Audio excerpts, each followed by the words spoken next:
Yeah, so Craig was just showing off his sweet Curse Scroll collection. Yes, two Curse Scrolls, which is a Magic the Gathering card from 2000, the Tempest set. And in case you were wondering, it's a 1 mana artifact. And you can pay 3 mana and tap it. Name a card. Your opponent chooses a card randomly from your hand. If he or she chooses the named card, Curse Scroll deals 2 damage to target creature or player. It's pretty sweet. And it's illustrated by... Who knows? If only Craig would show me the card, I would be able to tell you. It was a very, very, very popular and powerful card in its time.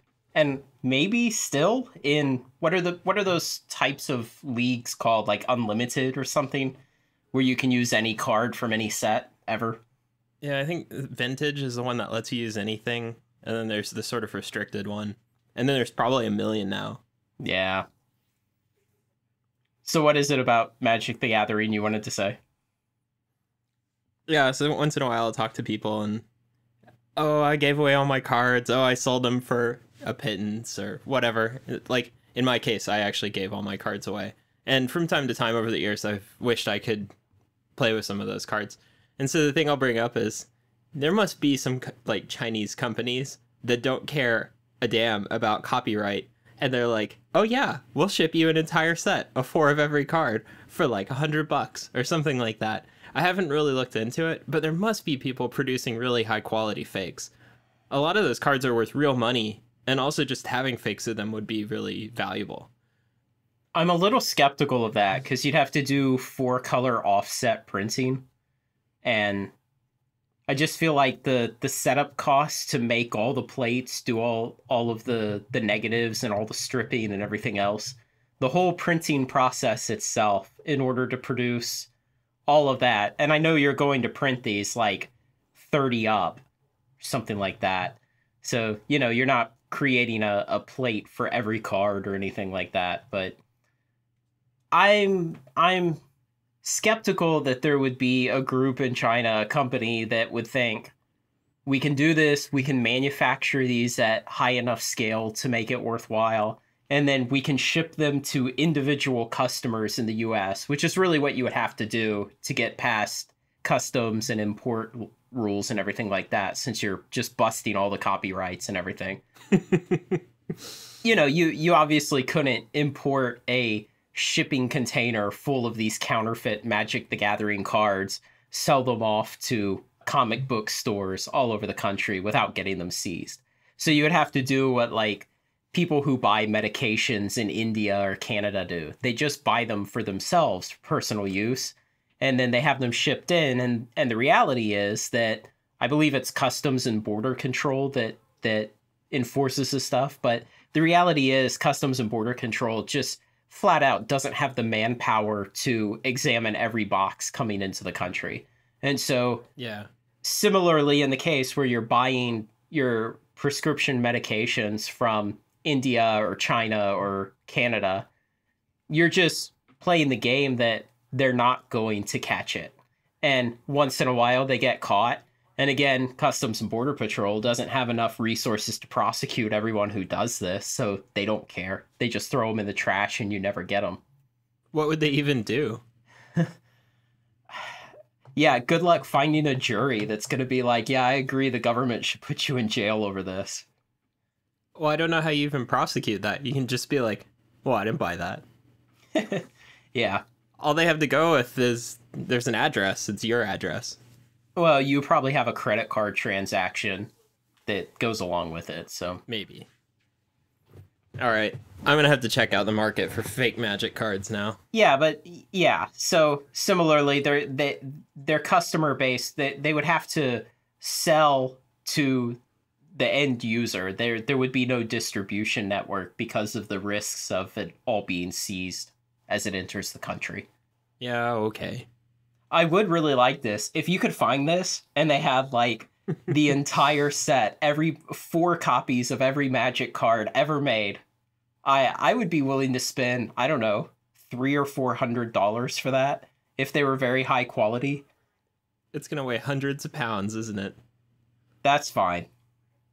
Yeah, I would like it too. Then when we get together, we could just build decks and play all night. Mm-hmm. Or like 5 games, and then you'll be like, I'm tired of your bullshit red deck. Yeah. It wasn't Sly, was it? Was that the red one, or was that a black deck? It was Sly. Yeah. Jackal Pups and Mog Fanatics. Those are good times. Mm-hmm. Did it use Ball Lightning? I can't imagine that it didn't use Ball Lightning. A 6/1 trample. I think I didn't use Ball Lightning because I didn't have any. Yeah. And if you didn't play Magic the Gathering, then too bad. That was just a bunch of stuff that means nothing to you. If you didn't play it, you should have just fast-forwarded to right now. It's like an inverse spoiler alert. If you've gotten to this point in the podcast and you didn't enjoy it, you shouldn't have listened to it. Sorry about that. So did you read anything this week about a failed ICBM interceptor missile test? I think I saw a headline and that's it. Yeah. So it was this missile built by Raytheon that is part of the Aegis Ashore system, which Aegis is this system that the U.S. Navy has. It's this network and fire control system, and it incorporates radar and all kinds of different sensors and weapons between boats all over the place. And so it's kind of trying to create this distributed battle management type of thing. So, if one ship picks up a radar contact and then another ship has a missile that's very well designed for intercepting it, then it can tell that other ship, and the other ship can then track it on its own. And that's kind of a really dumb high-level version of what Aegis is. But okay. This missile built by Raytheon that failed this week, it's an SM-3 Block 2A, and it's designed for intercepting ICBMs, and it failed. They didn't say anything about how it failed or what part of flight. Did it blow up on the launch pad? Did it climb and run out of fuel before it intercepted? Did it just fly right by the test ICBM it was trying to intercept? They, of course, don't tell us these things, but it was interesting to see it in the news that it did fail, and it was the second unsuccessful test of that missile in the past year. Yeah, that's sort of inconsistent with the military's viewpoint that, oh, you guys are all shielded from missiles, don't worry about a thing. They're still testing and still failing. I feel like that's politicians' viewpoint. That's true. That's true. I feel like the military is pretty silent about it. In fact, I read their press release for this missile failure, and it was the most like sanitized generic thing ever. It just you could imagine some soulless person in public relations writing it and just feeling crushed on the inside. Yeah. But I feel like it's mostly politicians who are the ones who are like, we've got a missile defense system. Yeah, you're all safe. Keep voting for us. You're only safe if you voted for us.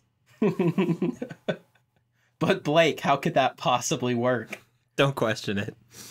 And it's a secret ballot. How do they know who voted for them? NSA. I can just say NSA. It would not be hard to mount cameras in voting booths. That's true. But I can just say NSA and then people can stop thinking. I feel like they can almost rightfully stop thinking after some of the stuff that came out and has continued to come out over the few years. The NSA isn't God. Yeah, but I feel like knowing who voted for who in an election is such a trivial thing for the NSA to do. Oh, well, it's very uninteresting. I mean, like, yeah. It's pretty, a lot of people will like tell you if they have a sign in the front yard and it says Trump or it says Clinton, probably they're going to vote for no NSA required. Like in some cases you could literally tell from space what these people are going to vote for. Like if they have a big enough sign in their yard or whatever. They mow fuck Trump into their field with their tractor. Don't want NSA finding out my secret ballot. Also, it's sort of hard to imagine a farmer mowing fuck Trump into their field. I think fuck Clinton would have been a lot more likely. Yeah, actually, all the ones that I actually saw photos of were fuck Obama. Oh, okay. Yeah. Yeah, like when we were driving through Southern California on the way to LA, all the rural areas were very obviously Republican and conservative. A lot of those people were like, I hope they can see it from their satellites. I want them to know. But the other thing is, I think that voters don't really matter very much. And also, as you know, I don't think voting matters very much. Mm-hmm. This is a topic that's it's been very controversial with a lot of people I know, including Craig, who still thinks that voting is a good reason, but I don't know why. So Blake subscribes to the marginal value of voting theory, which basically says that if the people or the issue that you voted for did not win by one vote, that being your vote, then you waste your time in voting. That's a misrepresentation. Okay, you take a swing at it. Let's see if you know what you believe. Oh, no. Smart guy. You're sort of using hindsight bias there. No, it's that you calculate what your expectation is that your vote would swing it by one, and then vote based off of that, I don't know, divided by the cost or whatever. So you're making this cost-benefit trade-off, and the benefit only exists if your vote swings it by one. So you don't look back and then say, did my vote swing it by one? You have to make your decision before the ballot is cast. Mm-hmm. Or before you decide whether or not to cast it or stay home. Yeah. And so you can imagine if you're in a state with millions of people and it's going to go 2 million to one candidate and 1 million to another candidate, you can predict that that's what it's going to do. The odds that you're going to swing it by one are zero. They're effectively zero. There's almost no, even if the benefit was as high as something like, if the vote goes the other way, you'll die. And if it doesn't, you'll live. Even then, it's not worth getting off your couch to go vote because it would take more time out of your life than you're likely to save. And so the cost-benefit trade-off can literally get so bad that if death were at stake, you still shouldn't go to the polling booth. And Craig has some other system of belief around this. No, I can't refute what you're saying. In fact, I agree with everything you're saying. But I feel like this should then be followed with a similarly valid explanation of why it's useful to go. For social signaling purposes.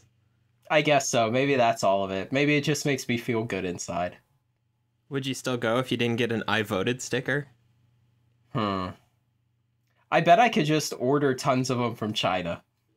What if they stuck I didn't vote stickers on everyone, and then you're only allowed to take it off if you voted? So if we ever get to the point of doing any merchandising for the Fungineering podcast, one thing will have to be an I didn't vote sticker. I think I might make some of those just for me.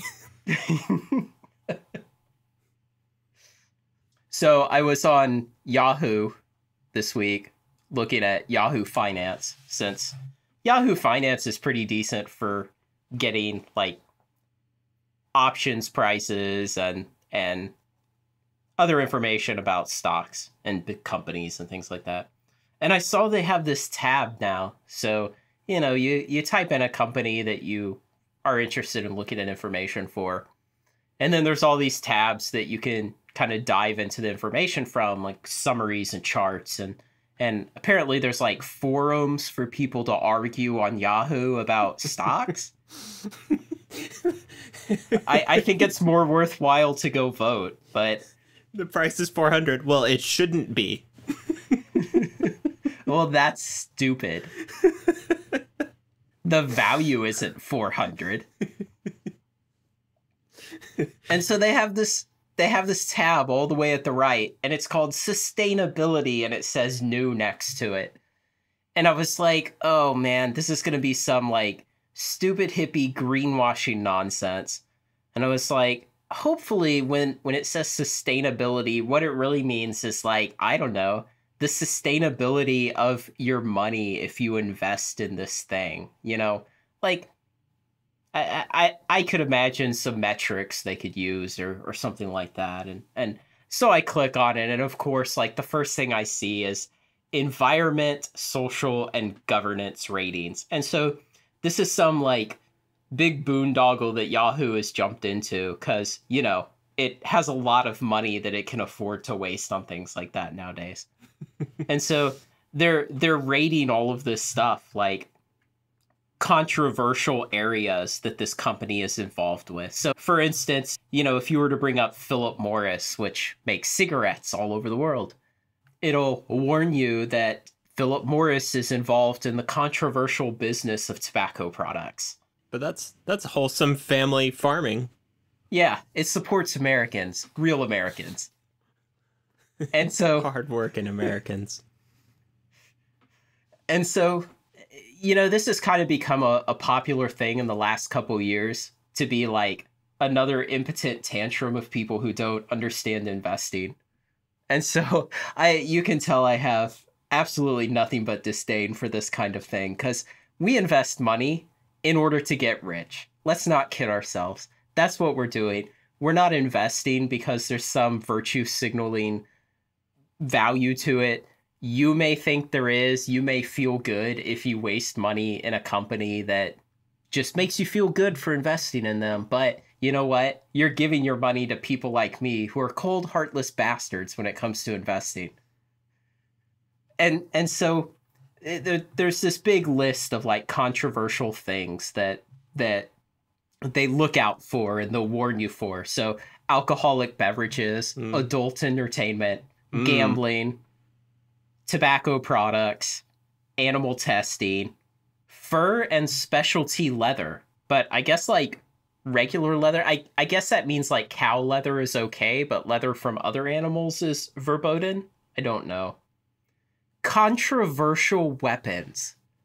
As opposed to what? Like ways of killing people that you approve of? The only thing I could really think of for controversial weapons are like white phosphorus and cluster bombs. Because I don't think anyone really makes landmines anymore. Small arms are controversial.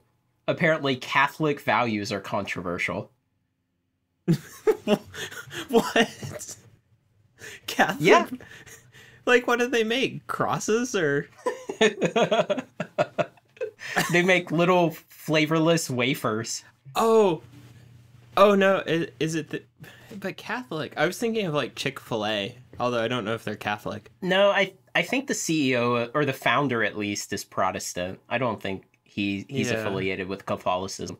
No, but the explanation for Catholic values is flags a company's involvement in abortion, contraceptives, or human embryonic stem cell and fetal tissue research.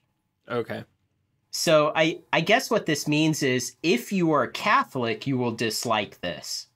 Where everything else on the list is like, if you're a virtue signaling person who likes to lose money on emotional investments, you'll hate the things on this list. Okay. And so it's kind of stated backwards. Yeah. Okay, so then moving on, it's GMO, military contracting, pesticides, thermal coal, and palm oil. Apparently palm oil is super controversial. I have no idea why. Well, I know that palms around the world really hate it. Yeah. So this has been something that's kind of been going on for a couple years now. I mean, I remember hearing reports about it on NPR like 2 or 3 years ago.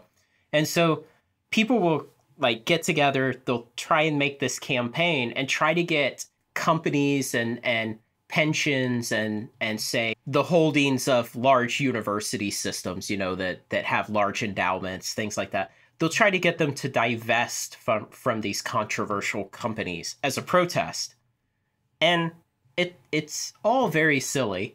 Things like pensions and university systems, they don't invest lightly in things. They invest in things because they're typically good investments, or at least they hope they are.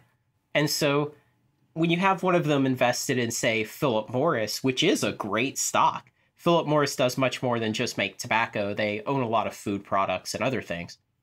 But when you're invested in them, they provide a great return.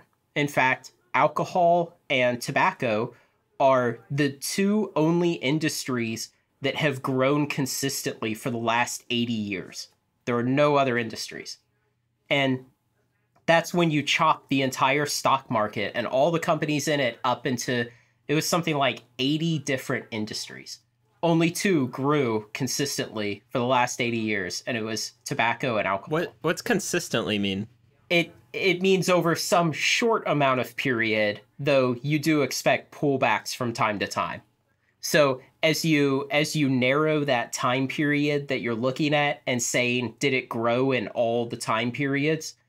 Narrowing it the most, you keep narrowing it as industries fall out and eventually have periods where they weren't growing. And eventually you're left with just alcohol and tobacco succeeding on the smallest time periods. Understand? Yeah, it's just hard to imagine energy not growing over 80 years. But okay. Yeah, but I would bet during the Depression, we didn't start consuming a bunch of extra energy. Okay. So people will get together, they'll band together, and they'll be like, we think, global warming's a really big deal, and so we want you to divest from oil companies. And oil companies are another great example because they produce really consistent returns, both in dividends and stock appreciation. And so they're great investments, but people kind of pressure these, especially university systems seem to be vulnerable to this. And the students of university systems seem to be very serious about doing this. They're very involved in this kind of thing. And so it just becomes this really bad investment thesis based on emotion about what things you think are right and wrong, and not how do I maximize making money? And now Yahoo will help you do it. I think it's okay for people to do that. Like, something I've said to other people is companies are amoral and you should expect them to be that way. Their goal is to make money and nothing else. And it should be up to the people paying them, like a market, to essentially pay them only for moral behavior or whatever. So I think it's reasonable if people are like, I want to try and enforce my morals. I'm going to pull my money away from this. And you can also expect that you're going to pay for your morals. You don't get it for free. And so I think if someone's like, I'm willing to lose money to enforce my moral judgment on the market, that's fine. Although, as you said, one of the problems with it is they're handing their money to other people who are less moral than them, which isn't really the best way of expressing how you feel about it, I think. Now what you're saying is correct in some cases. Let me give you an example of where what you're saying is correct, and then I can loop around back to this. Okay. Let's say that you had a supermarket in your community, and it was owned by a guy, and he was just like this terrible guy, and he hated, I don't know, he's like really racist or something, and he hates all kinds of people who don't look like him. Mm-hmm. Okay. And so he's very open about it. He won't hire anyone except people of his race. And when people who are not of his race come into a supermarket to shop, he like gives them the stink eye and acts like they're just there to steal stuff. And he's really rude, and he's just this detestable kind of guy because of it. So what you could do is decide not to shop at his supermarket. And, capitalism is great like that. You can choose to go to another supermarket, and let's say he had the best prices. So by choosing to go to a different supermarket, you have to pay more for your groceries. Mm-hmm. That's a protest you can choose to make. You can protest his behavior by choosing to pay more for your groceries. Okay? And he's also protesting in a way of his own. He's choosing to lose out on the labor of qualified employees who are not of his race, and he's choosing to lose out on patronage of customers who are not of his race, or maybe even be of his race, but think that what he does is so detestable that they just don't want to shop there and support him. Mm-hmm. And so he's doing the same thing. He's choosing to give up money to protest in his own way.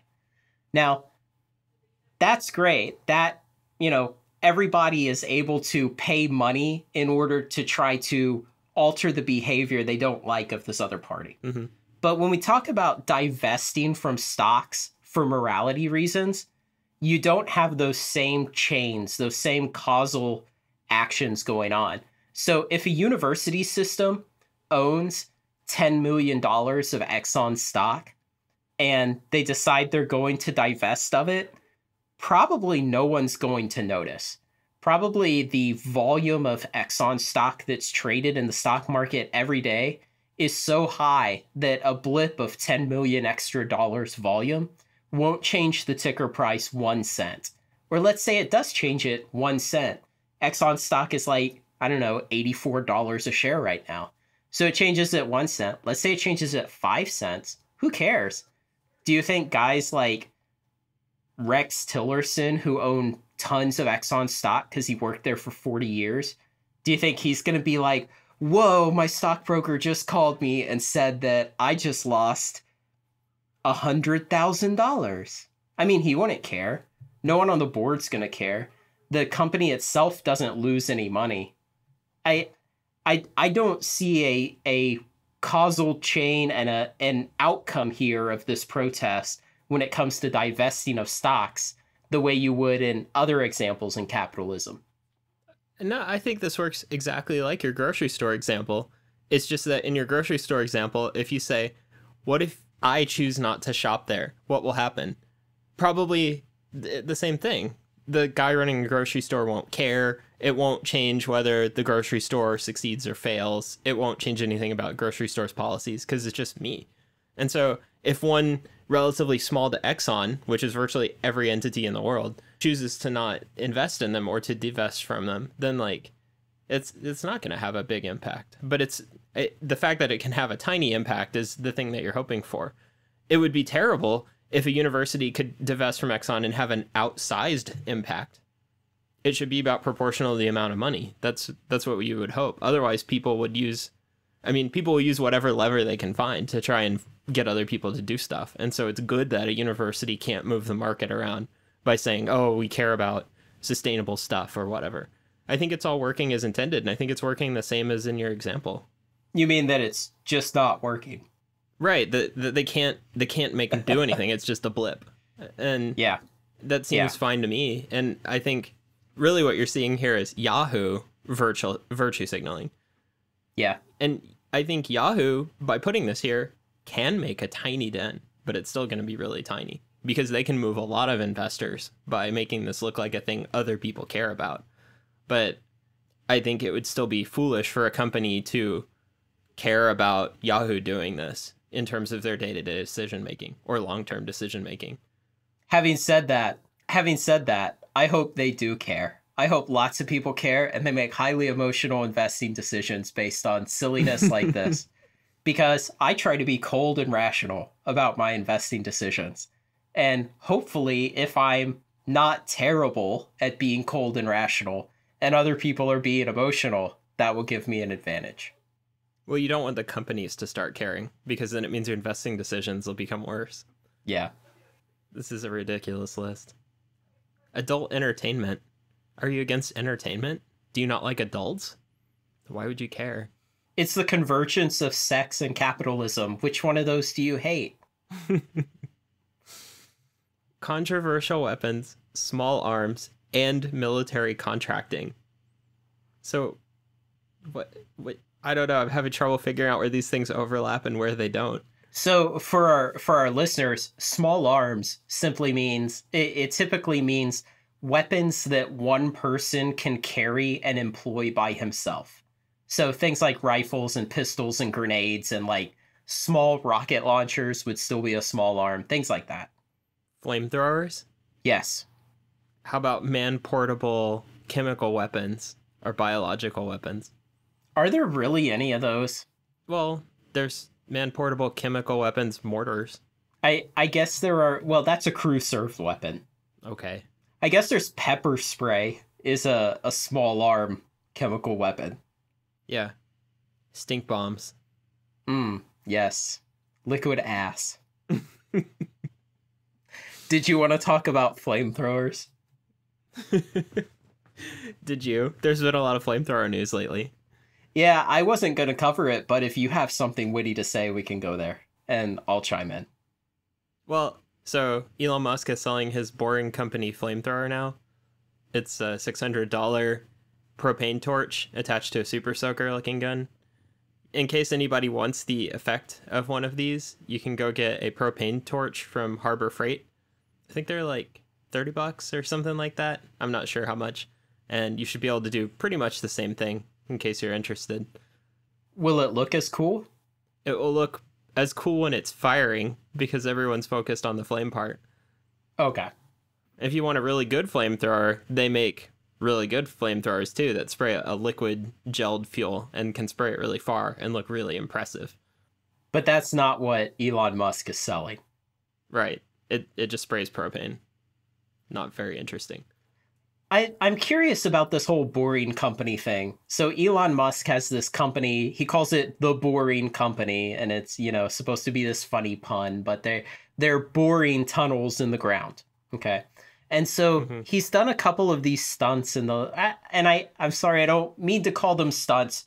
They are stupid, but maybe he's got a better plan that I don't understand. Okay. He's done a couple of these stunts in the last few months. The first one was selling truckers' hats, which is just a particular style of build baseball cap in the US, It's called a trucker's hat, and it had like the Boring Company logo on it. And I don't know, he sold like a couple $1 million worth of hats just by advertising on Twitter a couple times that he was selling them. And then I guess he put up an order page at the Boring Company website. I don't really know. And so more recently, he sold these flamethrowers. And I want to say he sold something like 6,000 or 20,000 or something like that. And they're essentially just a propane-powered weed burner that you might use to burn up weeds in your yard.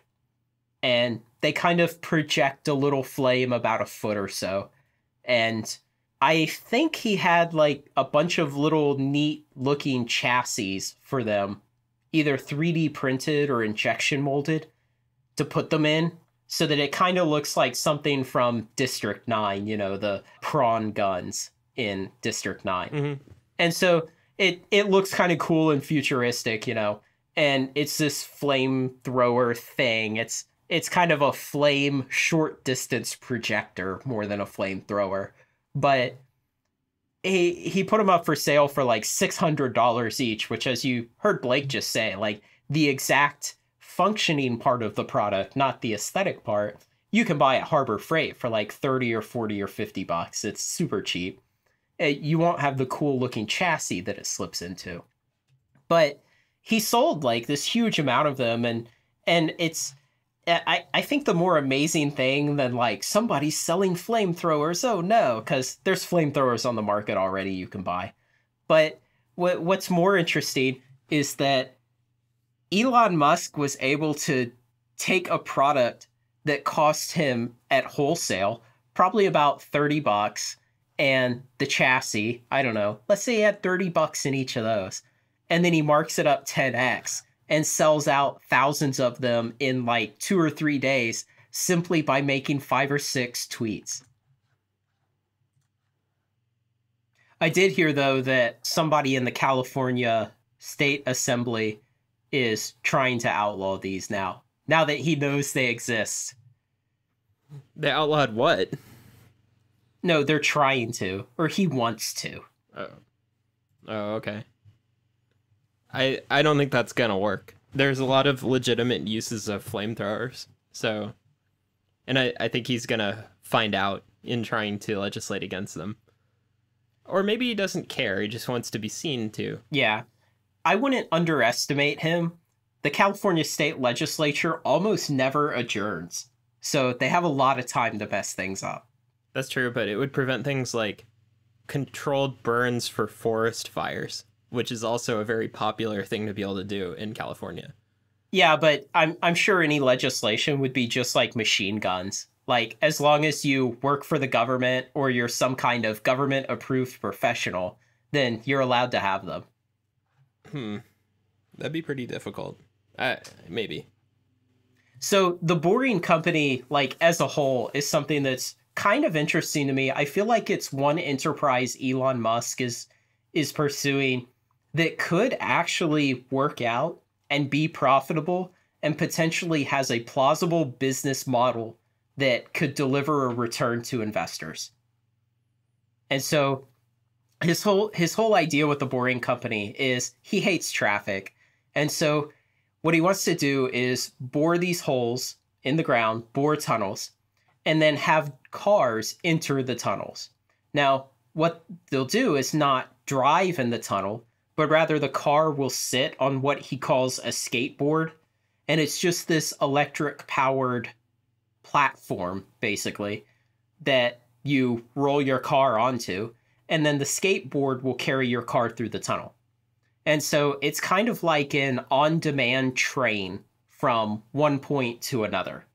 So obviously being a tunnel, you can't take it from anywhere to anywhere. It has discrete entrance and exit nodes on its network. And some of the things that he's kind of trying to push are boring smaller tunnels than people have before, because tunnels are pretty expensive to bore. You need this big giant horizontal machine that cuts the tunnel, moves the debris away, and then shores up the walls of the tunnel as it moves forward. And so his idea is, if you shrink the size of the tunnel from the standard tunnel size that's cut now, which is something like 20 or 22 foot diameter, you shrink it to like 12-foot diameter, then you've gained almost 300% efficiency, because you've reduced the surface area by 75% of the tunnel as you're boring forward through the rock. And then he says, well, we can just, push tunnel boring machines harder than they've ever been pushed before. And I think that's kind of stupid, because the whole tunnel boring industry has a vested interest in capturing efficiencies like that. It's not like they've never thought of that. Mm-hmm. But then something else he would plan to do is not have, say, a parallel escape tunnel. So, for instance, the Channel Tunnel that connects France and England, it's two tunnels that trains go through, and then there's a smaller tunnel in between them, and there's regular access points from the smaller tunnel to both larger tunnels on its sides. And so the idea is, if a train ever breaks down in the Channel Tunnel, people can exit into that small escape tunnel and walk half of 23 miles potentially in order to get out. And so he would do away with that. He would say, well, these skateboards are going to be so reliable that they'll just never break down. We don't need escape tunnels or anything like this.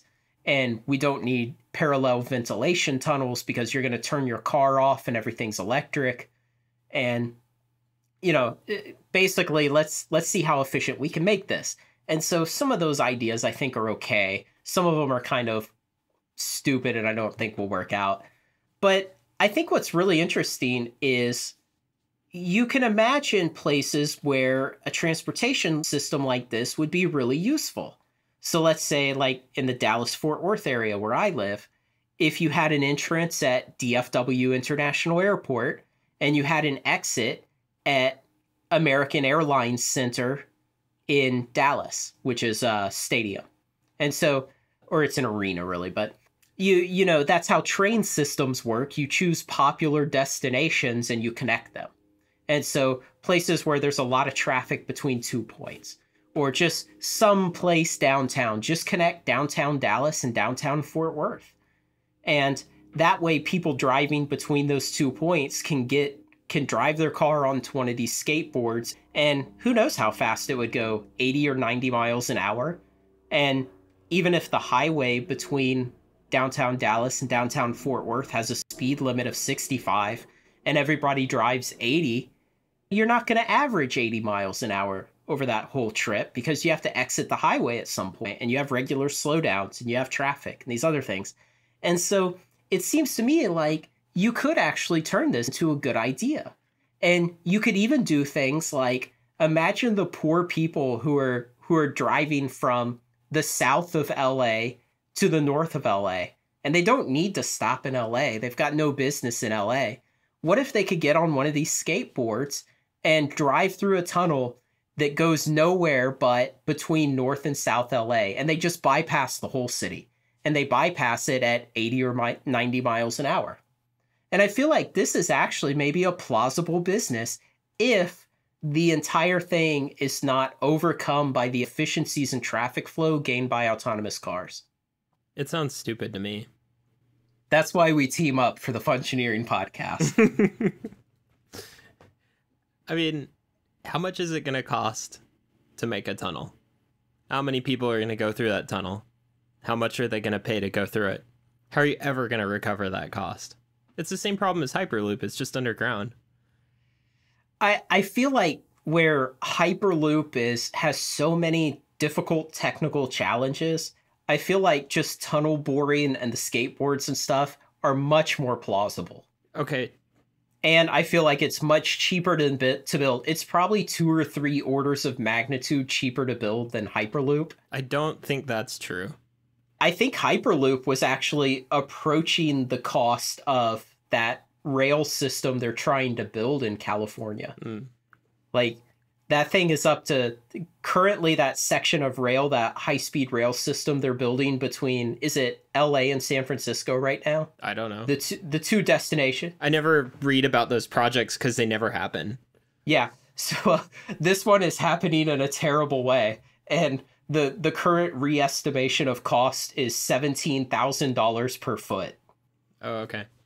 But for Hyperloop, you have to build pressure-bearing pipe and seals for each foot. Yeah. And that still seems like it's cheaper than physically removing that much earth from the ground somehow. Really? Seems like it to me. I don't know.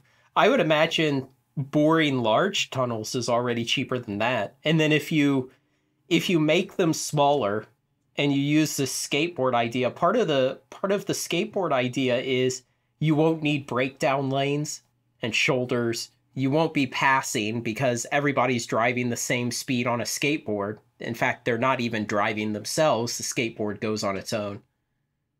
So you can eliminate those things that would require a larger tunnel.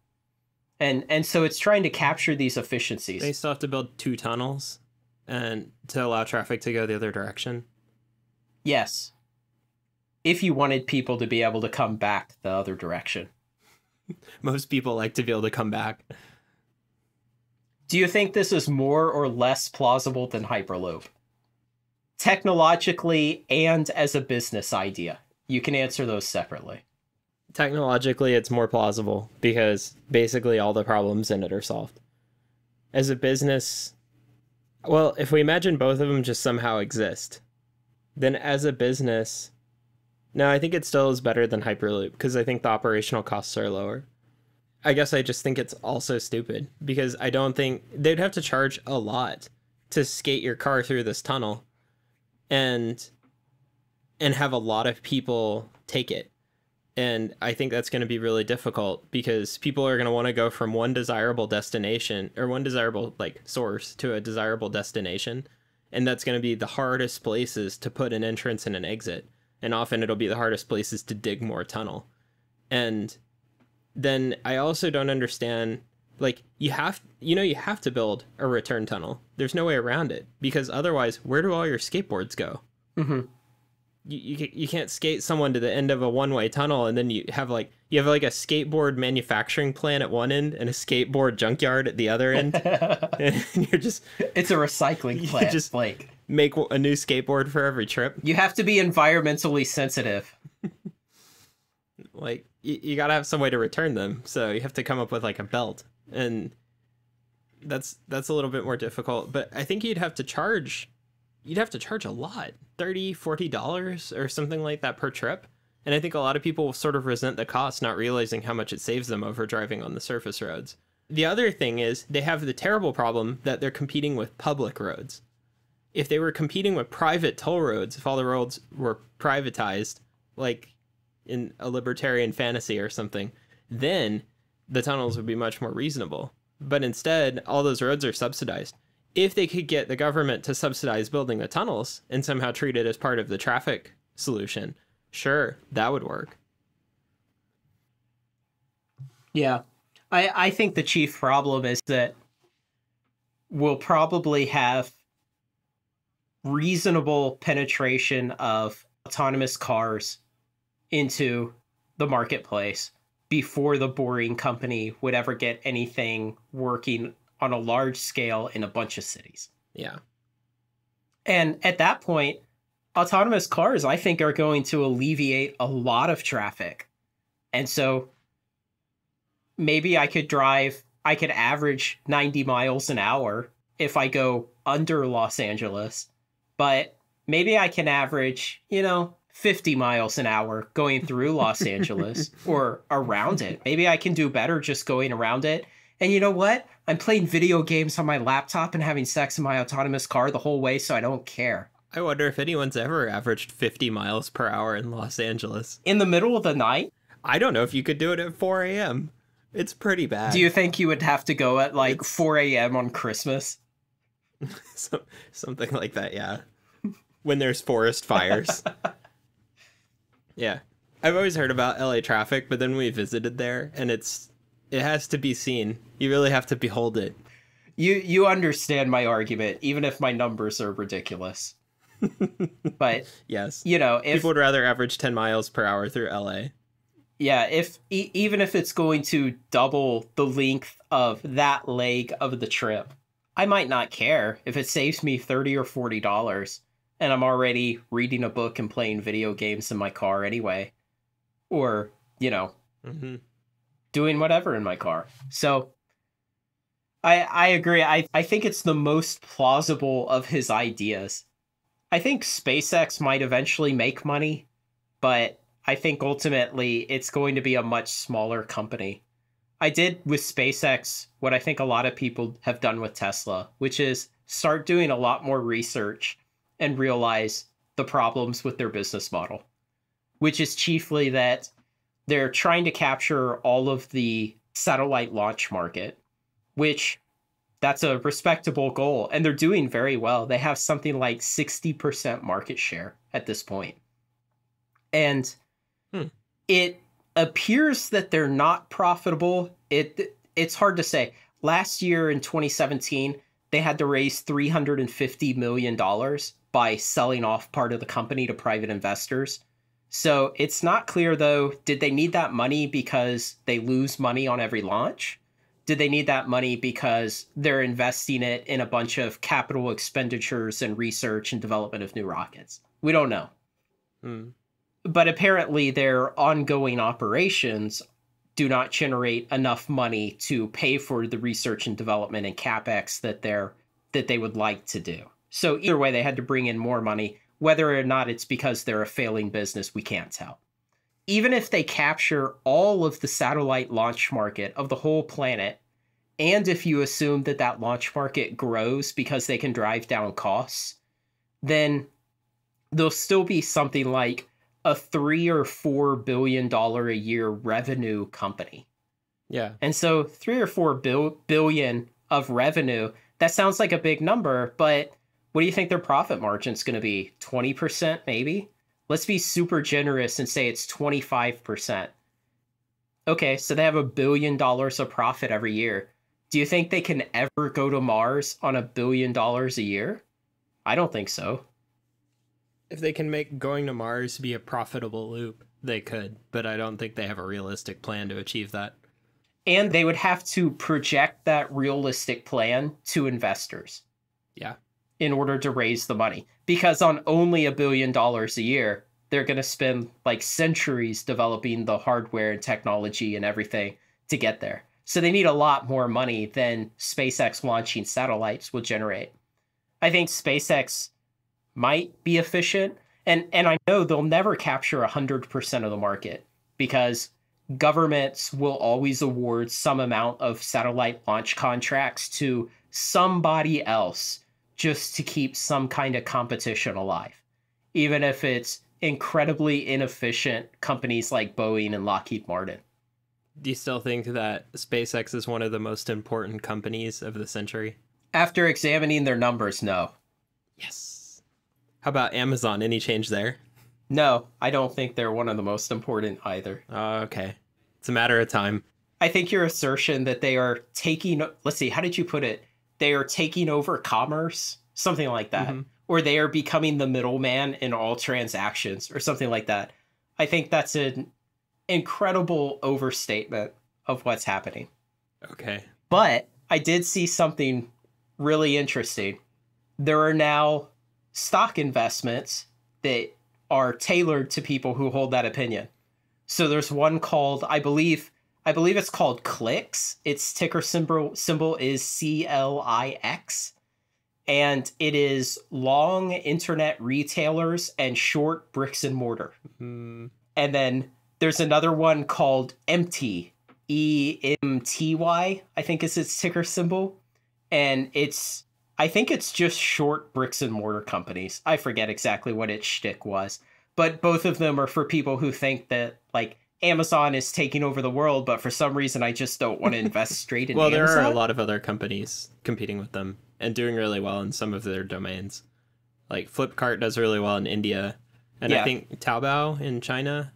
There's a few others like that. I don't know. I hope that this podcast can serve as a humorous time capsule for 20 years in the future, Craig, when you live in your Amazon house and drive your Amazon car on Amazon roads. But maybe that won't come to pass. Do you think Jeff Bezos will have me burned at the stake as a heretic? No. I see a much darker future. He likes your capitalist free market spirit.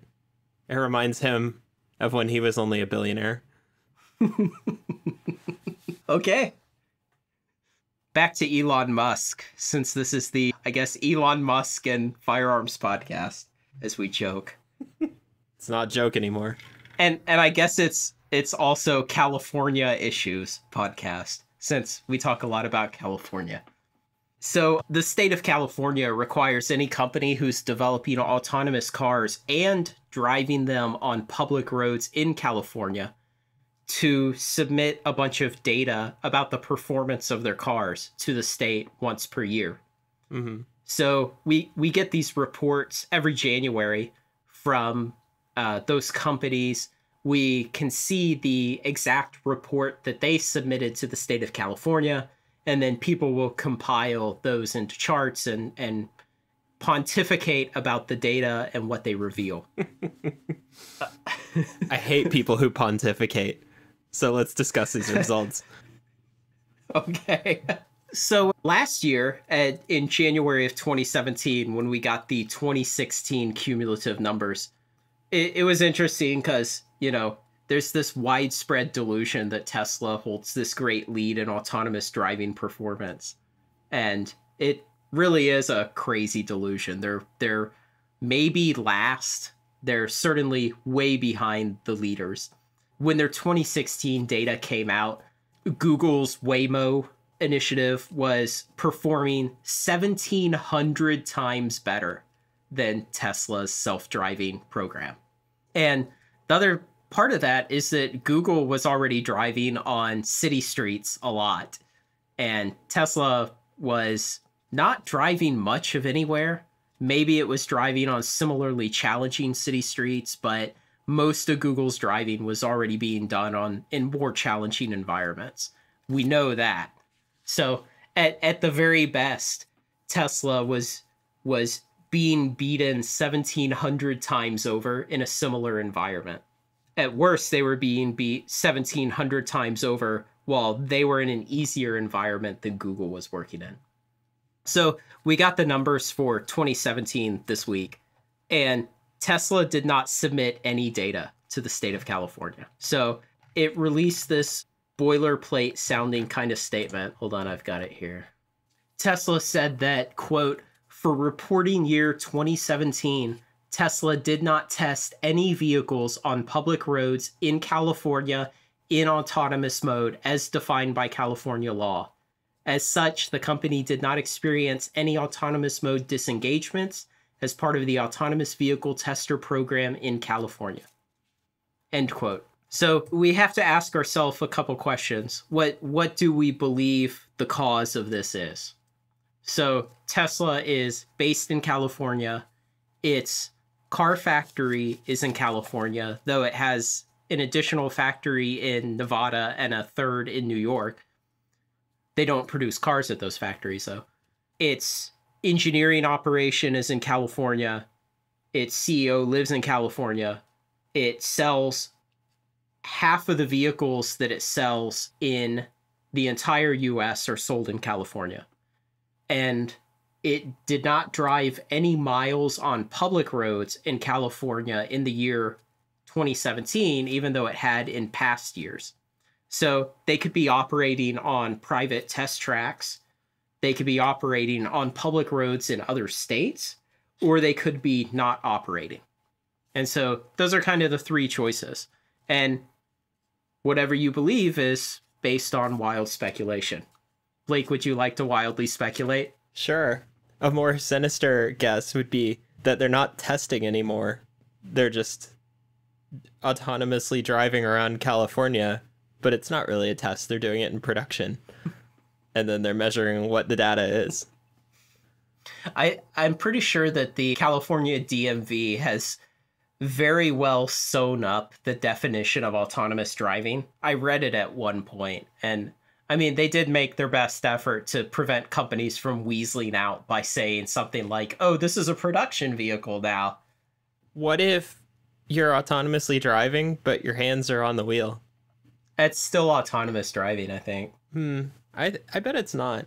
Because what a Tesla forces you to do is put your hands on the wheel every minute or so, or else it'll disengage. And then if you disengage like 3 times, then it'll refuse to go into auto drive mode until you restart the car.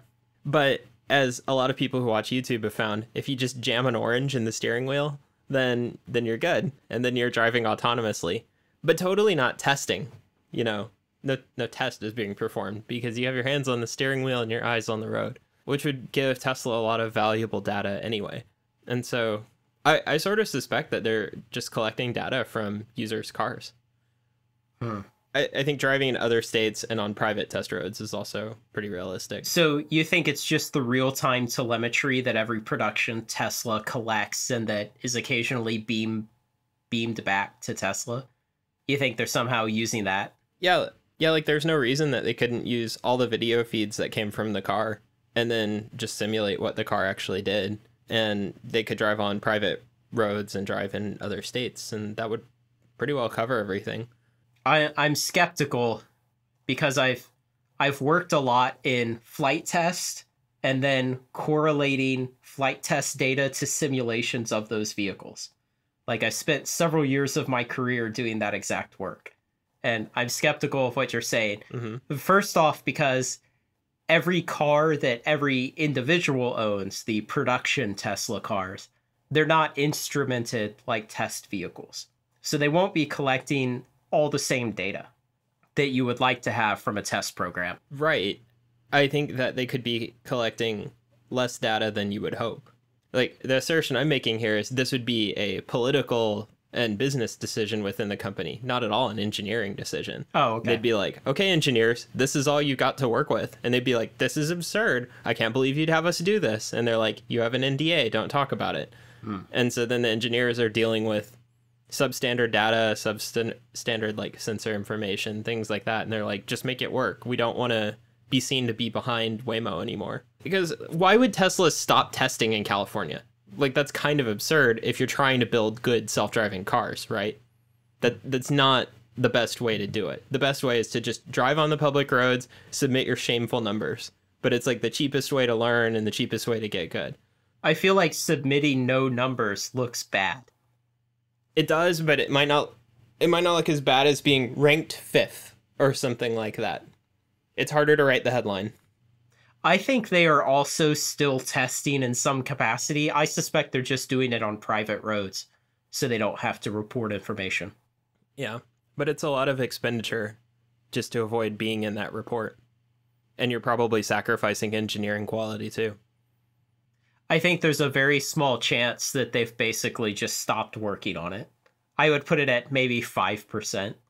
Because that's true. They've had several of their executives that are over parts of the company, like their vice presidents of like machine learning and machine vision and autonomous driving. Like the vice president of autonomous driving quit, and then the guy who replaced him quit like 6 months after that. So they've lost a lot of executives in critical parts of their self-driving program in the last couple of years. I would put it, there's a very small chance that they're just not working on it anymore. And they know they're terribly behind. I mean, Maybe they have a deal with other companies to license their tech, and they're just waiting for it to go through. that would be the better idea, is to try to license it from Google. Yeah. In other related news, I had a friend take me around on a test drive of a Model X day before yesterday. It was really fun. It's a very zippy car. Did it have roller coaster like acceleration? It was a 90D, so no, it was just very fast. It was comparable with something like a Ford Mustang or something like that. It wasn't surreal, but he put it in self-drive mode, and it did a very competent job. It was pretty good at that. We weren't driving in a particularly challenging environment. He could have had the 100 model, which would have given it a little better acceleration, and then the performance version too, right? Yeah. So he had two possible steps upward in acceleration performance that his model didn't have. Yeah. He has the 100D. This was the 90D loaner because they couldn't find his car to deliver it to him. Because, I don't know, there's other problems at Tesla where they just lose customers' cars. He had it in for service. He was not preparing to take delivery of his car the first time. No, he was buying it. He was going to take delivery. Oh, that's even better. But then they couldn't find his car. They have had some problems in the last several months because they're starting to deliver a bunch of Model 3s. And so a bunch of the delivery centers in California that had previously seen volume maybe on the order of like 20 deliveries a week are now seeing volume of like 80 and 100 and 120 vehicles a week. And so they simply, like, their paperwork process and their manpower and everything is just not there for it yet. And so for a while it was producing a lot of really great photos of parking lots full of mostly Model 3s that were just waiting to be delivered. That kind of works in Tesla's favor, though, right? It shows there's a lot of demand and that the cars are actually there. Yeah. I don't know. I think it's a bearish sign because they're losing money on every one of those cars. I don't think other people see that. So I love seeing parking lots full of Teslas waiting to be delivered because every one of them is a loss at the bottom line. Yeah. There was another news article about Tesla out this week. They collateralized some of their auto leases. And at first it looked like it was a really interesting thing going on. A lot of journalists misinterpreted what was happening. They thought that Tesla had taken a whole bunch of leases that on cars that Tesla still owned and had leased out, that had not gone through a third-party leasing company, which would normally buy the car from Tesla and then lease it out and get it back at the end of the lease. These are cars that Tesla still owns. So a lot of journalists misinterpreted. They thought this was a case of Tesla essentially getting a payday loan where they were selling all the future payments of the leases in exchange for a lump sum of cash up front. But it turned out that's not the case. All they were doing was kind of a technical refinance where they get a loan against the value of these cars, and then the lease payments are the collateral. And what it essentially does for Tesla is clears up cash on their revolving line of credit, which is kind of like a corporate credit card you could think of. And so it moves all the cost of building all of these cars from that into a different type of debt that Tesla holds. So now this like asset-based line of credit is now clear of about $550 million. So now they can spend that money again. So it looked like it was something really interesting at the beginning of the week, but as some more competent analysts started delving into SEC filings and the details of it, it turned out to mostly be a non-event. But the Tesla stock kind of moved for a day. Like, oh man, this is bad. They're taking a payday loan against future cash flows in order to stay afloat now, but turned out not.